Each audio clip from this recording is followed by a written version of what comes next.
Ngon.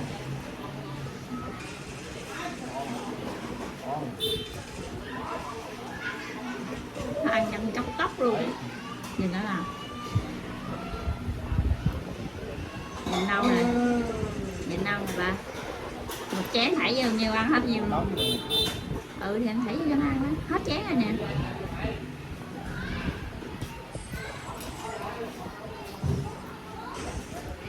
Mà để có chịu ăn đâu. Thảy vô nhiêu nó ăn hết nhiêu.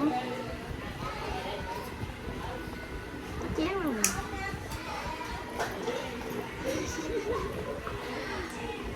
Ăn uống giống mà.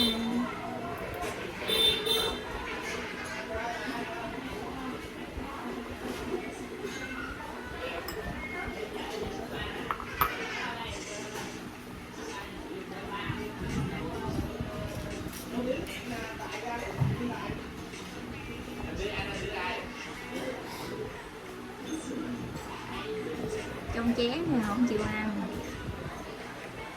đổ ra gạch thì ăn, còn không mà thảy lên vô miệng thì ăn. Ăn cũng quậy nữa, nâu ăn nâu cũng quậy nữa. Nâu ơi, hết luôn rồi nè, hết luôn rồi nè. Giỏi quá, giỏi quá Tươi, giỏi quá Tươi.